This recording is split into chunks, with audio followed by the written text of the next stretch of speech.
Welcome to this neighborhood, neighbor. I am the Martian ambassador. Des Moines and all of central Iowa, welcome to Max World Live. Max World is your world. Every day we talk about the issues and topics that matter most to you. And as always, it's your voice we want to hear in Max World. So join the conversation by calling 515-244-0077. And now, here's the host of Max World Live, J. Michael McCoy. 6 minutes after 4 o'clock, 25th day of April in the Lord's year 2016. I'm J. Michael McCoy. Thanks for being back in the saddle with me. I was gone on Friday. Had some personal business to attend to. I think I bought my headstone. You know, I told you for my birthday a couple of weeks ago, I finally found a place for the family plot. So I went out and picked out my headstone. What movie did you get to see on Friday? I didn't get to see any movie. Because you was going to go to one of your choosing or one of Mrs. Mack's choosing. Right. We decided that with her foot in the condition it was just too hard to go to the movies. Too much walking around. You got to put your foot up. If somebody hits her foot, it was not worth it. So it was a better day to go search for your funeral plot. It was a better day, and she got to spend the afternoon with our granddaughter, and then our son and our two new puppies. Have you seen the pictures of the puppies that my son has, the Pomskis? I don't think so. They've been on Facebook. They are so cute. I mean, unbelievably cute. All right, so Chris is back in the saddle again. Howdy. By the way, good show on Friday. I listened to a lot of it because I was driving around. And, yeah, it was okay. Except why'd you tell people to go steal from McDonald's? I told people not to do that. But I said that I hear it wrong? I was jokingly saying to do it. But we've all been there. Haven't we? Who hasn't been in temptation's path when they've been given that cup of water? You're trying to be good. You're trying to cut back on soda. You're given that cup that's just supposed to be water, but they send you over to the pop machine, and you got to stick your cup right next to the Dr. Pepper. Right. But you can't have any. No, because it's thievery. It is thievery. But Thou shalt not steal. I often think of the Lord's Prayer. Lead me not into temptation. But deliver us from evil. That's right. I shouldn't. The thing is, you just shouldn't get the water. You should just get the pop, then you're not tempted. Their water dispenser should be on the counter when you pay for your food. It'd be nice if it was somewhere else, away from temptation. That's all I'm saying. There was a kid Are you that big of a weak suck that you can't just put your cup in front of the water rather than stealing the Dr. Pepper? No, I've never done it. I mean, that's why they give you a clear cup. Frank's the only one that had a smart answer last week. Just drink Sprite. Then they'll know. Or, they won't know. No, I've never done it. I'm just saying that it was funny because a kid in Arkansas, it was funny, 3 of them did it, right? But 2 of them all put it back, but just the one kid was being obstinate. He needed a spanking. Come on. I think at some point you're just being rude. No. Really? It's not worth it.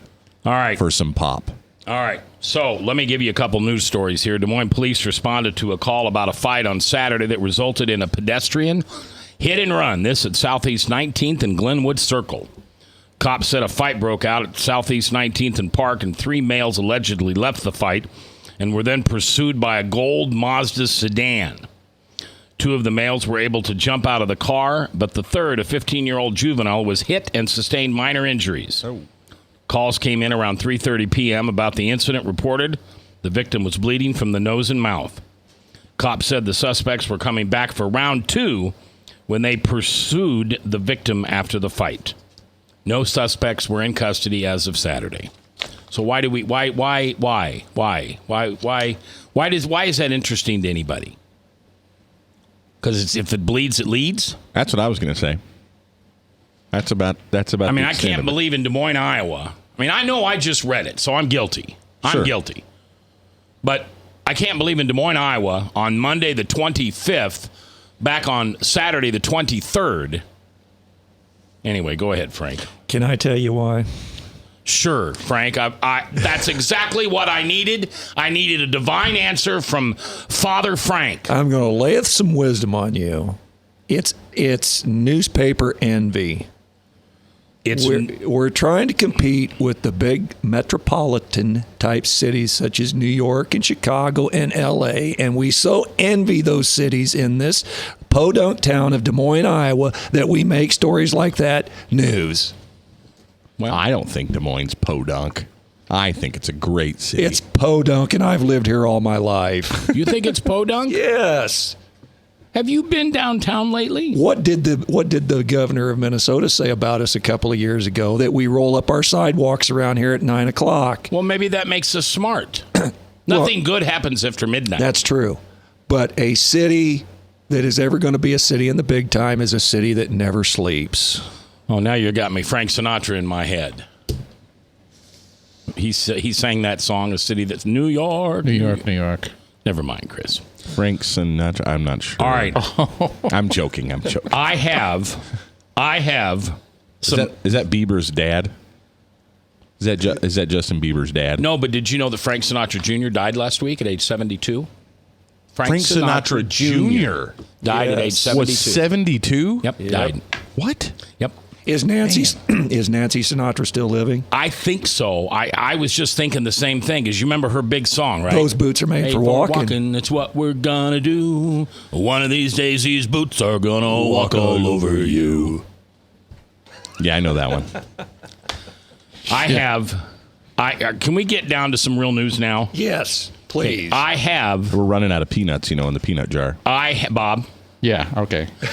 I have a scoop. Oh, Not of peanuts. No. I have a scoop. Yeah, story, news. And I'm sorry if I'm going to upset somebody here, but I want to tell you the truth. Uh-oh. I'm not being sarcastic. I know sometimes I talk like this when I am sarcastic. I also talk like this when I'm being truthful. You know how DART is trying to make Valley West Mall the bad guy in them shutting down the lease for their bus stop over there? Do you know what I'm talking about, Chris? I had not heard that news. No. All right, so we have a mediocre public transportation. Yeah. We really do. Yeah. I mean, we got the new bus stop, and but it really should be better. Frank was talking about wanting to be a big time city. Get us to the point where we don't have to drive to work anymore. High speed rail. Well, I don't think we need high speed rail transit. Town's not big enough, but you could get by with a much slicker bus system. Yeah. All right. But anyway, go ahead. Valley West Mall decided to cancel or not renew the lease of the DART bus stop over by Valley West Mall. And the Des Moines Register, the little bleeding hearts liberal, got on there and said, oh, this is Joel, and Joel's deaf, and Joel won't be able to have a job anymore because his bus won't go there. And I got to tell you, they just ran that mall down to nothing. As if it was all their fault and they were cheap and they didn't want the kids on the bus line and they don't want diversity over at Valley West. I mean, they really did a horrible job. They said horrible things. Well, here's what I come to find out. DART wanted Valley West Mall to spend over $100,000 on this new slick bus stop that they've got, this new modern looking thing. I'm sorry, $300,000. $300,000. That's what Valley West Mall was going to have to spend. That's over $500,000.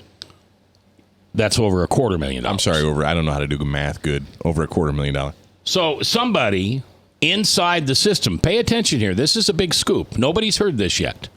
Somebody inside the system ran a cost analysis on that same bus stop, $70,000.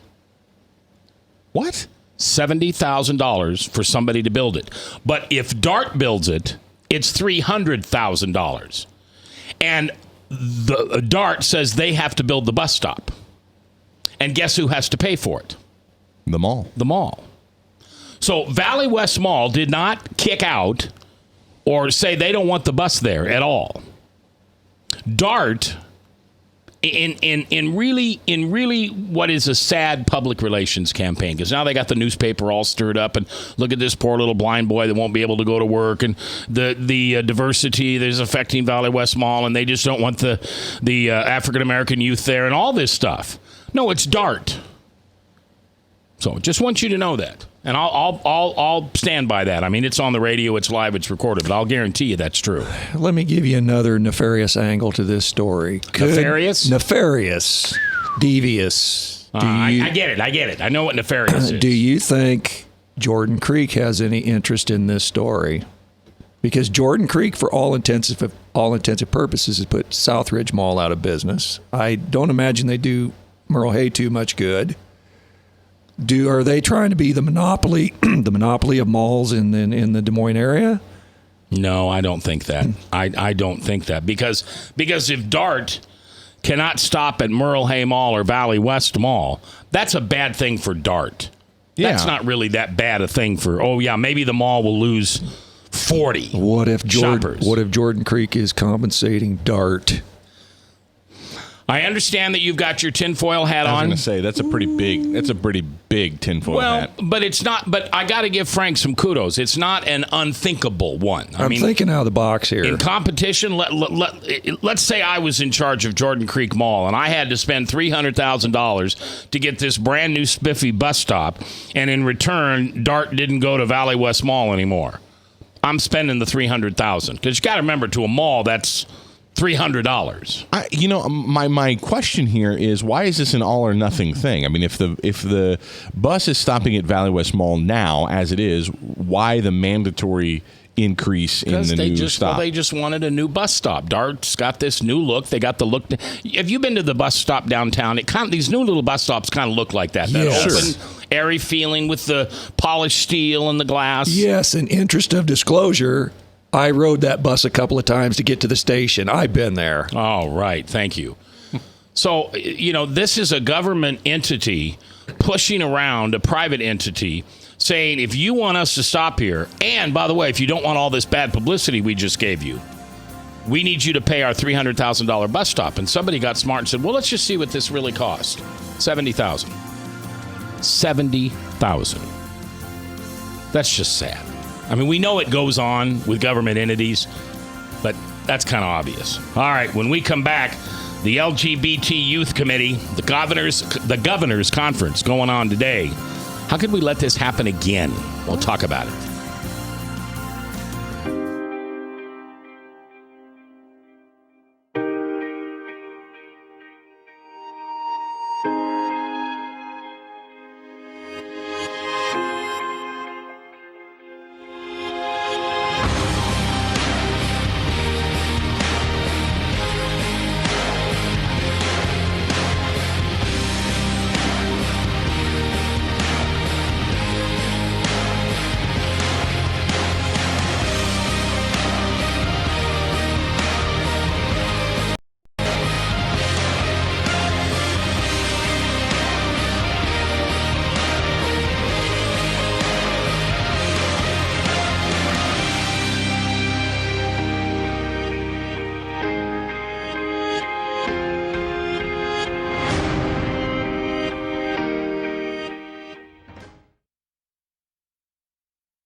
Credit cards are like grandkids. They love you, sometimes get out of control, and it's fun to get a new one. Who can stop them from piling on? Hi, I'm Tom Coates with Consumer Credit of Des Moines. At the end of the day, you can return the grandkids, but you're stuck paying off bad credit card debt. We'll help you put the fun back into using credit cards responsibly. Right, kids? Yeah! If you need help getting credit cards off your back, call Consumer Credit of Des Moines. Hi, my name is David Burrier, your Hope Coach. I host a live weekly talk show called I've Been There every Thursday afternoon at 5:30, right here on webcast1live.com, and on my weekly radio program Saturday mornings at 10 on Truth Network 99.3 FM. I interview common everyday people who have survived incredible life challenges and who testify to God's faithfulness in the midst of their storms. So join me as we bring a message of hope and encouragement. Everybody needs hope. I know, because I've been there. Hey everybody, I brought Northern Lights Pizza! And it's got Graziano sausage!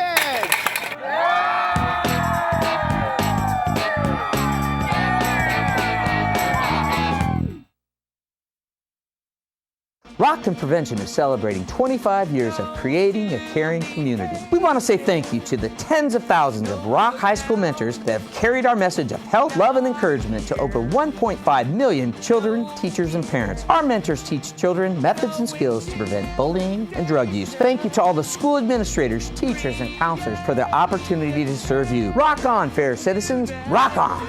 This is Pat McManus for Rockton Prevention, the Richard O. Jacobson Foundation, and this station. From the RE/MAX Real Estate Concept Studios, this is Webcast One Live. 21 minutes after 4 o'clock, 4:21 in the afternoon. It's my phones that I want to hear right now from you. 515-244-0077. I know it's Monday. If you're like me, you just want to go home. Just put your feet up. Grab a little, whatever it is you drink. And just put the puppies on your lap and just scan through the news. And then about 9:15, 9:20, after Fox updates the local news, you just want to go to bed. Let's just get Monday over with. You know, we got 2 weeks and we got Mother's Day. Of course, this weekend, a lot of people aren't thinking about this weekend, but this weekend, Des Moines is going to be on fire. Do you know why? 300,000 Garth Brooks fans for, 7 shows or something like that? I mean, just a phenomenal number of people coming to Des Moines for one on Friday. I'm not sure when they are, but it's actually, I think, all the way till Monday. He says, because every time he sold out one, he just sell them, and they sold, I don't know how many, thousands and thousands of tickets. But 300,000 people are expected to come to Des Moines this weekend. Some will be going to the concert. Some will be just going with friends who are going to the concert. Tickets are $300 to $350 if you look them up on, Ticket Scab or whatever it is. Going to be a busy weekend. Today's a busy day in Des Moines, especially if you're downtown at the Embassy Suites. Today is the 11th annual Iowa Governor's Conference on LGBT Youth. I don't understand why Governor Branstad keeps his name on this. I don't. I mean, I'm not being rhetorical. I don't know. I don't get it. He's not running for office again. Why would it still be the Governor's Conference? He has nothing to do with it. You heard about it last year, right? Yes. They talked about having multiple sex partners, and there was kids there. Kids. No parental. Listen to this, Chris. If your daughter is in public schools, you did not need to okay them to go to this thing. They went no matter what. That's part of the reason why the name Governor is still on it, by the way. Why?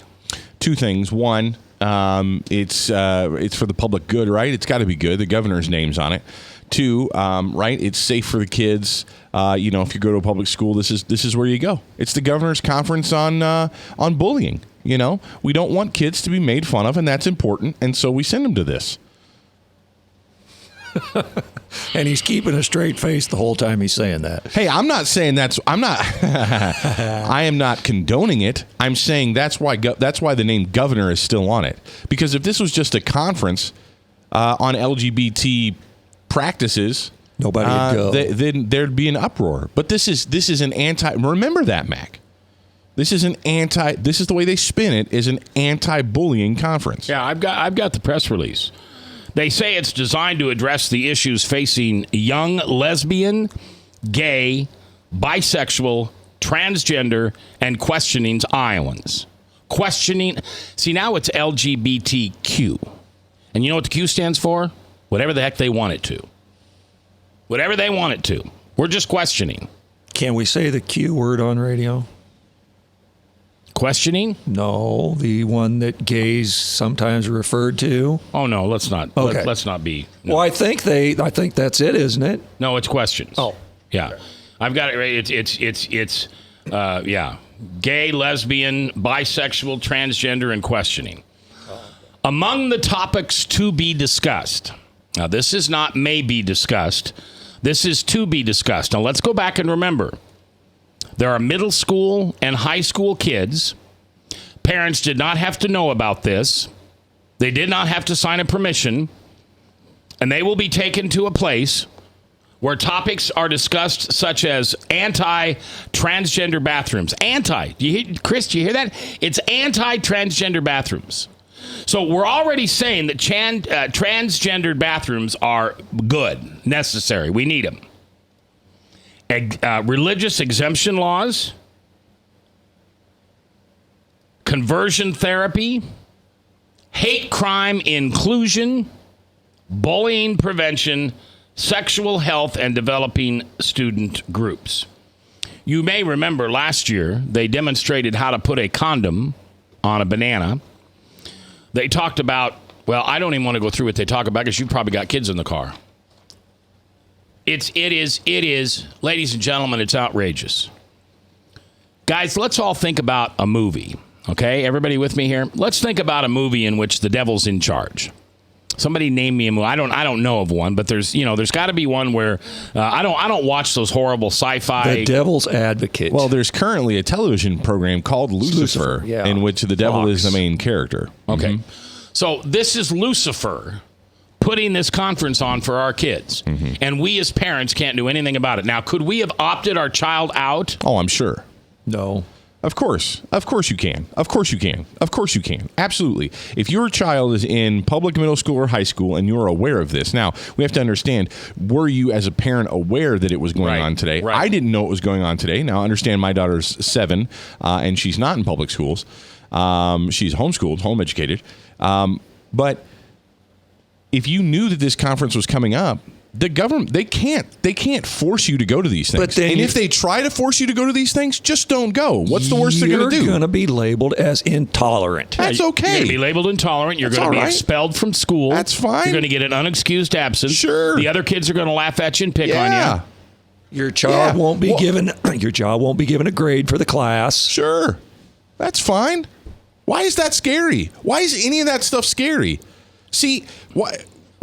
Because you're assuming, Chris, calm down. What? You're assuming that somewhere there's a fairness, but progressives don't play fair. No. These are the devil's children. I'm saying, do all that. I mean, when did it become the goal of conservatives? Now, I'm a Christian, okay? I'm a Christian before I'm any kind of political identity. So, as a Christian, when did it become necessary for me to be afraid of what the government is going to do to me? Why do I need to care what the government's going to do to me? Why do I need to say, you know what, I don't want to participate in this thing. I don't want my children to participate in this, so we're not going to. And if you're going to make us, there might be consequences, but when was suffering consequences a problem? When as a Christian was I supposed to flee persecution? When was that supposed to? When did that start? What would the martyrs of the saints think about this issue? It's child's play. They would say this is pornography, this is sex abuse, this is child abuse, this is horrific. This stuff is insanity. But those guys, it was lit up at the stake for their beliefs. Right. What would they say about this? They would call us all coward and weak, all a bunch of cowards. Yep. But here's the thing: is let's try to talk about some. I mean, I don't know how much time you want to spend on this, man. But anti-transgender bathrooms, that's pretty crazy. Because having a bathroom just for boys, that's against somebody. Now that's offensive. That's odd. I don't get the religious freedom one. I don't know what that means. Well, they want. Well, here's what. Can I tell you? Yeah. They want these kids to walk out hating church. Because your churches, little boys and girls, your churches are trying to stop us from doing what we legally can do because they say it's immoral. They say God won't love you. They say Jesus hates that word. But see, it's the indoctrination of our youth. Why? Oh, why? We just had Sam Clovis on here a little bit ago, and I know you were working in the other room. But Sam said this is clearly the first generation, me, the first generation that's going to leave this earth worse off than when I got here. Our kids are going to be making less money. It's going to be harder to get a loan. It's going to be harder to get an education. Everything's going to be so expensive. Your invasion of privacy. It's da. And now you've got this situation where kids are being indoctrinated that churches are bad and God is bad. And see what people do in the name of the spaghetti monster in the sky. I mean, I lived there, Chris. I lived in that world for 50 years. And the little kids, because it's cool to be free. Hey, boys, how would you like to go into the girls' restroom tomorrow at North High? Ooh, choose me, little 16-year-old boys with hormones. It's crazy. It's like Obama, free cell phones. It's like Bernie Sanders, free college for everybody. Well, when your brain isn't matured beyond a sexual desire when you're 14, 15, or 16 and going through puberty, what's cooler than, I want to say it so bad, but I can't. Girls and boys in the same bathroom. And if you're a girl, can you imagine? There's you can't find privacy. And if you want privacy, now what are you? You're a bigot. You're a racist. You're a hater. I mean, it's terrible out there. It's terrible. It is very confusing. I will say that. The bathroom thing is a bit odd to me. But I think we're all going to have to get strong, and we're all going to have to grow up just a little bit, and take care of our own and figure out how to speak. This is in Christian circles. This is often overquoted: the truth in love. And I think we talked about this years ago. The Apostle Paul in Ephesians talks about speaking the truth in love. One of the things that the church Christians have a hard time doing, I think, often is speaking the truth in love. It's very easy for the church, for Christians on radio, television, on the newsprint, on Facebook, wherever they might be going, to speak the truth, but have no relationship with the people in whom they speak with. In other words, they don't have a loving relationship with the people that they're talking to. It was last week we had the couple on the show that spoke about one of the topics that's going to be addressed at this LGBTQ youth event sponsored by our great governor, I guess. And that is conversion therapy. Now, conversion therapy is anathema to the LGBTQ whatever group, because conversion therapy is an approach that says we can help you leave that homosexual lifestyle or whatever it is. If you feel like you're bisexual, we can counsel you out of that. That's what conversion therapy is, and that's anathema to the LGBT community.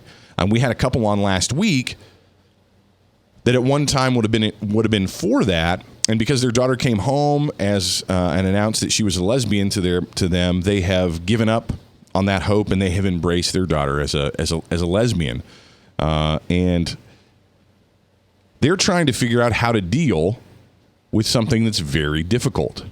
We've got a culture that makes this very difficult, because the culture around us, Mac, is saying it's good to do these things. The culture is saying it's good to be gay. The culture around us is saying it's good. It's good to have sex with whomever you want. Having sex within the confines of marriage is dumb and old-fashioned and damaging and boring and backwards and small-minded. Everybody gets divorced. Why would you want to get divorced just to have sex? Right. So don't waste time getting married. Don't waste time getting committed. This is what the world says, just have sex. And it's destructive. Whether you're having heterosexual sex or homosexual sex or whatever you're doing, those things are destructive. And for the church to be able to say that, it's amazing that comes under attack. That if we call what is clearly evil and destructive and damaging, if we call it those things, we're labeled hateful. And I don't get it. I seen a story several months back. I saw a story several months back about trying to come up with more gender-neutral pronouns. So there's a legitimate effort afoot to try to change the words such as he, she, him, her, change these words to something with a V, Z, or an N. So it would be Zim, Zer, Z, etc. This is how absurd we've gotten in this country, that we can't call boys, boys, and girls, girls, because we might offend somebody that's in the classroom that doesn't fit one of those categories. So instead of calling somebody him, it's now Zim or Zer. If my last name was Zimmerman, I just got offended because my nickname is Zim. All right, it's about 26 minutes before the top of the hour. We're going to take a break, and then when we come back, we'll continue on this topic. If you have something you want to add to it, 515-244-0077 or the Service Legends Truth text line at 515-809-09. Northern Lights Pizza's amazing garlic butter makes amazing breadsticks. Now available in 12-ounce bottles at Northern Lights, Hy-Vee, and Graziano's. Northern Lights Pizza. I'm Brian Leach, owner of Service Legends, and my position is Chief Talent Officer. I'm Nicholas Wonderscheid. I am Bernie Hobbs. And I'm the Service Manager. Marketing Director and Client Relations Manager.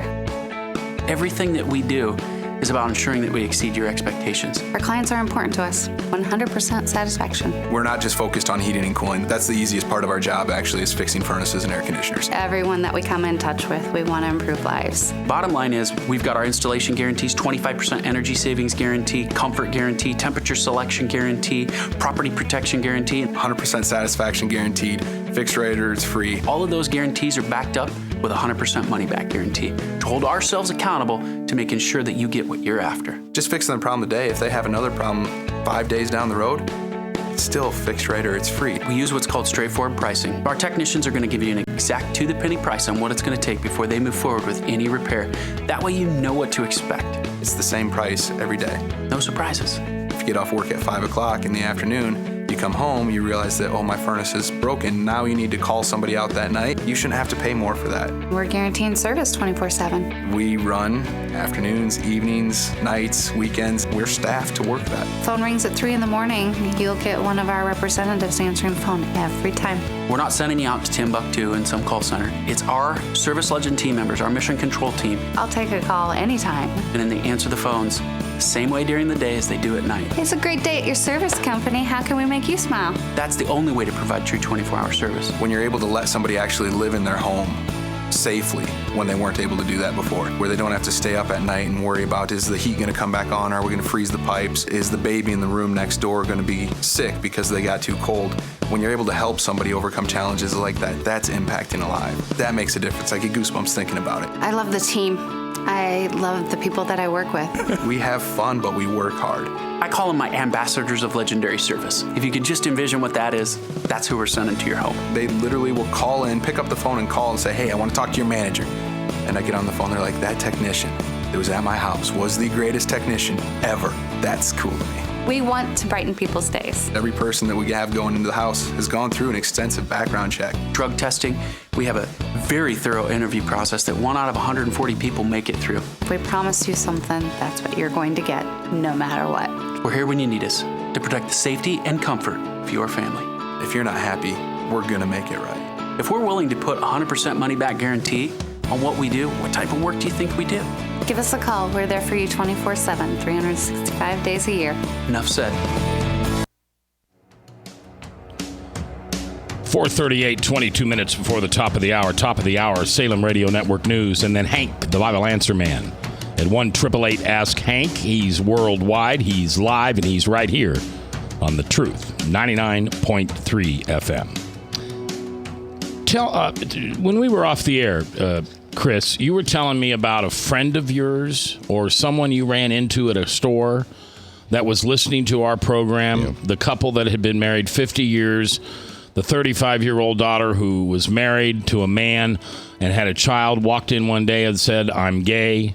She then divorces her husband and raises her child in a gay relationship. And mom and dad, now I want to get this right, but mom and dad basically said that they're not willing to tell their grandson or daughter the truth about what the Bible says because they don't want to be disenfranchised, estranged, pushed away. They've got a book. This couple that we interviewed have a book coming out called Risking Grace. And the idea behind the book is, and I haven't read it, but from the interview, I got the impression that they are attempting to say, we are going to presume upon God's grace that although our daughter is in a homosexual lifestyle and she's committed to that lifestyle, professes Christ, we're going to presume upon grace that she is going to be just fine and that God is going to overlook that intentional willful sin. Now there's some challenge in their suggestion. I think there's some stuff that should give us pause of consideration. What sin is in our own life that we tolerate, what sin is in our own life that we are just comfortable leaving there, that we are comfortable with. We should all question ourselves. We should check ourselves. We shouldn't stand self-righteously and point our finger down at other people. But what they did, this couple that we interviewed, they refused to acknowledge what their daughter was doing as sinful. And I think that was the beginning of the problem. And I had some friends come up to me over the weekend and point out that they are in a similar situation. And listening to that interview was the opposite of encouraging. Actually, it was very frustrating and made it very difficult for them because that's not the truth. And that's not very kind. And it's not very loving. In fact, one of the things they pointed out that they said, our daughter is in a homosexual lifestyle, in a homosexual relationship with another woman, and she grew up in the church, and she knows that it's wrong, and yet she's choosing for that to be the sin that she's going to willfully participate in. Her partner, her lesbian lover, whatever you want to call it, did not grow up in the church and doesn't know that it's wrong. And my friend said, how is that a loving thing to say, I know that what I'm doing is wrong. I'm going to choose to do what is wrong, and I'm going to bring someone else in on it. How is that love? And yet we call that love.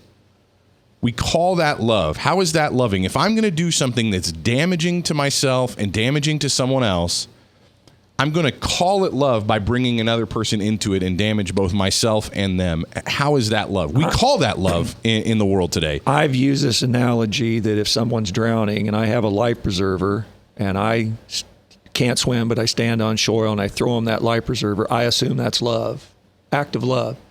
If I have that life preserver and I watch that person drown, what would you call that? Hate, I assume. But here's the difference in what I think we were talking past each other when we were talking to Dave and Nita. I think they were saying that the church is risking chasing folk away by not addressing this issue, and that those folk won't accept grace.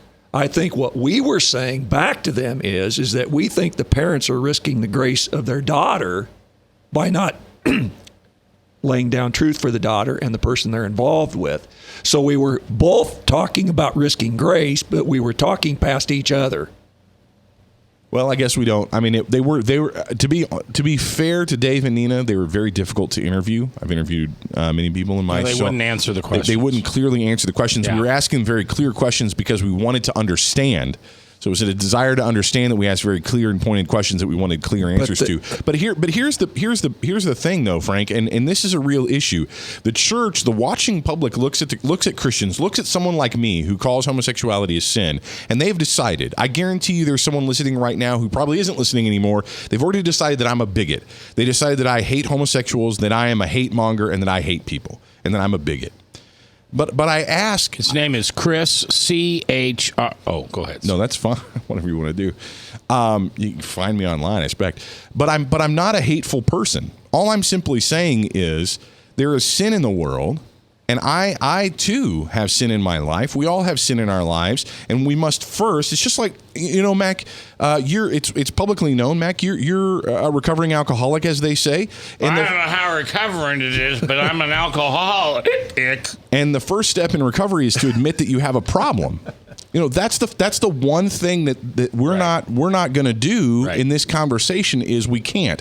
What if the whole world decided tomorrow that being an alcoholic and being a drunk was a good thing, and that we should celebrate it, and we should have conferences on how you can consume mass quantities of alcohol, get completely inebriated, knocked out, pass out drunk, and then have lots of therapy on how you can recover the next morning so that you can do it safely and how you can do it. Did you notice that we had Foster Brooks in the studio just a second ago?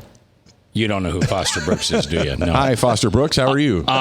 Chris, the truth of the matter is, and maybe you don't know this, and it's okay if you don't, but I want to speak some truth into your life. That's what every convention is. Every convention, every secular convention, where guys who sell wallpaper to electronics to cars to whatever, when they get together, oh, sure, it's to see how much booze you can bring in, how you can quickly recover the next morning, stumble into the breakfast, smelling like booze, making sure your boss isn't mad at you, and everybody hails the guy who drank him under the table last night. I mean, that was my crowd. I always told people that getting drunk was not fun. It was being drunk that was fun. So there was no 3-hour process to get smashed. It was a 20 to 30-minute process with shots and beers or whatever it is you're drinking. And by then, you're inebriated. So I agree with you. Well, then why isn't the culture, if the culture loves this so much, why aren't they standing outside churches and VA places, all these different locations where they have AA meetings and picketing these terrible, awful, evil things like AA meetings? That stuff is just wrong and wicked and terrible. Why would we want to help someone get off alcohol? Remember, we tried that once in 1920. It was called Prohibition, and it failed horribly. No. Failed horribly. No. You're missing me. You're hearing me say the exact opposite of what I'm saying. I'm saying is if the whole culture says drinking is great, yeah, then we should be stopping Alcoholics Anonymous. They're bad. Alcoholics Anonymous are a bunch of bigots. Yep. They're a bunch of haters. They are stopping people from doing what they really, really want to do. We've got to shut down Alcoholics Anonymous because people are just alcoholics, and that's the way they're made, and they should get hammered. They should drive drunk, and they should be free to do that. And we should make cars more soft and padded so that when drunk people drive, that they don't hurt as many people. We've got to do these things to make the world more accommodating to people who are destroying themselves.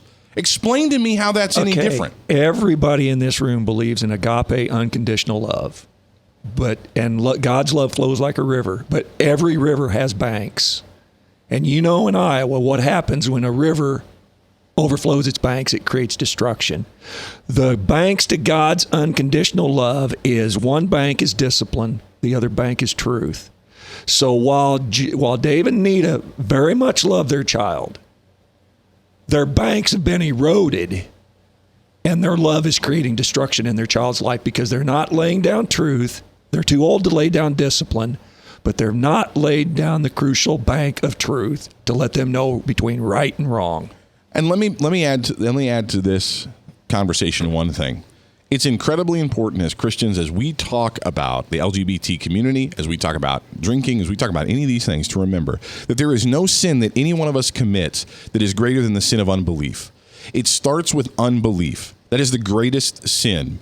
To reject the Lord Jesus Christ and the salvation that he offers us is the only sin that one must first repent of. We must repent of the sin of unbelief. If you have yet to repent of the sin of unbelief, if you have yet to repent of your disbelief in the Lord Jesus Christ and come to him for the salvation that he offers, then whatever sin that you're doing, whether it's getting smash-faced on alcohol or doing lots of drugs or having all kinds of wild sex, it doesn't really matter because none of that stuff is anywhere as terrible for you as the sin of unbelief of the salvation that is offered to you through Jesus Christ. It's our last break. If you've got thoughts, I'd love to hear from you. 515-244-0077, live here in Mac's World.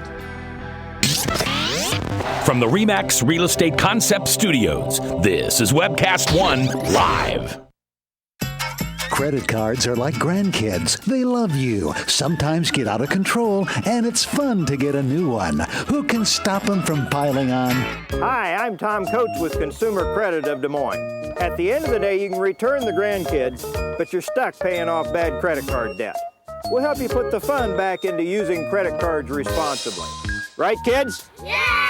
If you need help getting credit cards off your back, call Consumer Credit of Des Moines. Rockton Prevention is celebrating 25 years of creating a caring community. We want to say thank you to the tens of thousands of Rock High School mentors that have carried our message of health, love, and encouragement to over 1.5 million children, teachers, and parents. Our mentors teach children methods and skills to prevent bullying and drug use. Thank you to all the school administrators, teachers, and counselors for the opportunity to serve you. Rock on, fair citizens, rock on. This is Pat McManus for Rockton Prevention, the Richard O. Jacobson Foundation, and this station. Northern Lights Pizza, your home of the tasty crust. Our garlic butter sauce now available in 12-ounce bottles at Northern Lights, Hy-Vee, and Graziano's. Northern Lights Pizza. Hi, my name is David Burrier, your Hope Coach. I host a live weekly talk show called I've Been There every Thursday afternoon at 5:30, right here on webcastonelive.com, and on my weekly radio program Saturday mornings at 10 on Truth Network 99.3 FM. I interview common everyday people who have survived incredible life challenges and who testify to God's faithfulness in the midst of their storms. So join me as we bring a message of hope and encouragement. Everybody needs hope. I know, because I've been there. From the RE/MAX Real Estate Concept Studios, this is Webcast One Live. All right, 10 minutes before the top of the hour. That's called 450. Live here in Mac's World on The Truth, 99.3, here with you all week long. Thanks for listening. Appreciate you taking the time to check this show out. You won't like all of it. Some of you probably won't like it all, but talk radio is not meant to be cheesecake, where every bite is just delicious and you can go ahead and have another. Some things we're going to talk about that makes you uncomfortable and you won't agree with, and that's fine. 515-244-0077, that's the phone number to ring. Go ahead, Chris, and continue to talk about what you were talking about, because the real crime that's being permitted here, and Frank has said this better than anybody I've ever known, is that if we continue down this path, there will be a day in which someone will grow up in this country not knowing that homosexuality is a sin. Oh, I think they're here now. I think those people are walking with us now. And I think that with all due respect to something that I think has been said on this program before, whoever said it, I don't know. But there are a lot of people in the United States that have never heard the gospel of Jesus Christ. They don't understand that God created them. They don't understand that God that created them, that they have lived a life in disobedience to that God. And because of that disobedience, there is discipline, there is eternal separation awaiting all those who have rebelled against God. People don't know those foundational ideas in this country. 515-244-0077. Let's go to the phones where Grace Like Rain is on the scoop. How you doing, brother? Doing great. First of all, I heard the conversation that took place, like a week ago or whatever, and I just want to encourage you guys and thank you guys for how gentle you handled that situation. I was really blessed by that with the gentleness and the comments that you handled that. Well, it's nice to hear you say that because I've listened to the end of that show and I wish I could have been gentler. Yeah. Well, my thoughts on the whole thing is, all parties involved just need to go back to the gospel and be taught that, and let the Holy Spirit kind of work on the issues. I think they've kind of drifted away from that and turned Jesus more into a fire insurance clause. Yeah. But mainly, I just wanted to thank you for the way you guys handled that situation and the gentleness. Well, I appreciate that, Grace. I really do, and I know that's one of the things that you help me with in our men's club and Bible studies. Is we do need to remember that it's about love and it's about grace, and I think we did pretty good with that couple last week. I know at the end, because we were running out of time, we had 2 minutes left, and I finally just said to him, "Do you realize that you are jeopardizing the salvation of your children's children? Because somewhere along the line, somebody will say, well, Grandma and Grandpa Dave and Nita said it's okay, and they love Jesus, so it's got to be okay." Well, did you hear Nita, though, when I said something about, I'm going to ask you a very tough question? She says, all the questions have been tough. 515-244-0077. Let's go to Chris. Chris, you're live in Mac's World. How you doing today, Chris? Good, thanks. How are you? Good. What's going on? My question is, what kind of research is out there that talks about the causality of homosexuality? Because people truly do believe they're born this way, and I think that's the nature of the problem, is they don't think they're making a choice. And I've read studies about how there is a high link, a high incidence of been sexually abused as children, and then they are homosexual later in life.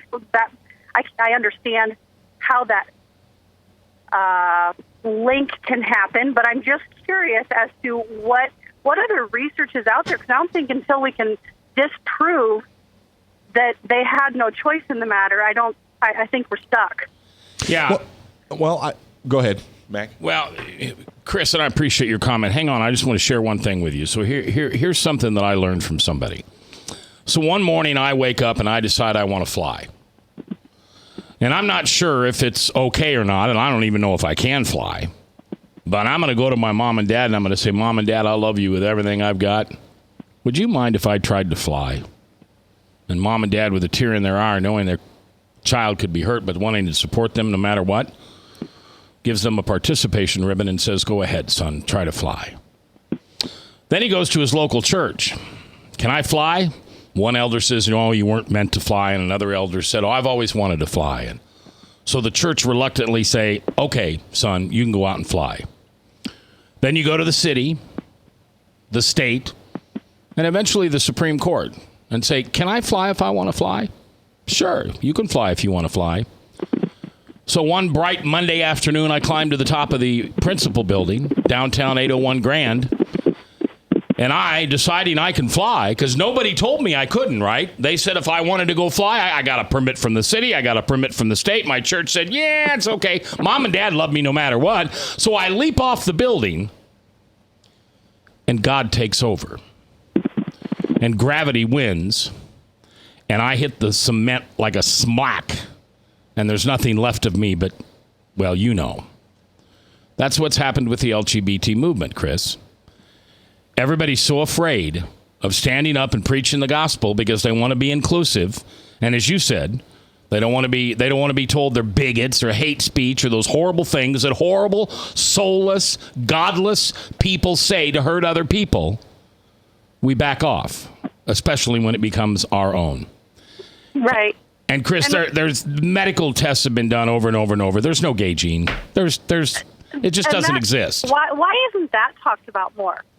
Because the minute I bring that, I'll tell you why, Chris, because the minute I bring that up, I'm called a homophobic, a bigot. I mean, the conversation has changed. We can't have a conversation about the biology of being gay. Now it's when I question that you choose to be gay. You aren't born gay. You choose to be, just like a pedophile chooses to be a pedophile, just like an alcoholic chooses to drink. We're shoved down and put out of business, Chris, when we try to speak the truth. Yep. All right, kiddo, thanks for calling. I appreciate it. 515-244-0077. Frank? I've read of something called, it's a phenomenon of what is called inversion of sexual orientation, where normal attraction towards the opposite sex is somehow inverted, and that sexual energy is released towards the same sex. Somewhere along the line, I don't know if this has got messed up in the gene pool, but we still make choices. I can be born with a slant, a bend, a propensity to go into Prairie Meadows or to gamble, but I make a conscious choice to walk in the building. In the beginning, I know it's a tired analogy, but in the beginning, God made them male and female. There are two kinds of humans in the world. There are men and there are women, and that's it. Everything else is a choice we make. Attraction, you may only be attracted to someone of the same gender as you, and I'm sorry, because that makes your life hard. Well, did you hear Dave and Nita last week say there are men, there are women, and then there are the other? Right. There is no other. There is no other. And I grieve for those who cannot find relationship with someone in the opposite sex. I grieve for that. I grieve for those people. And that's the truth, because it is a difficult road that they are on. It's not one that I'm on. I've been given a much easier road. We shouldn't judge them. We should pray for them and love them. But remember, there are only two kinds. There are men and there are women. And no matter what kind you are tonight, pray for the others. Pray that they'll be forgiven. Because as you will be forgiven, that's how you shall forgive. I'll see you tomorrow.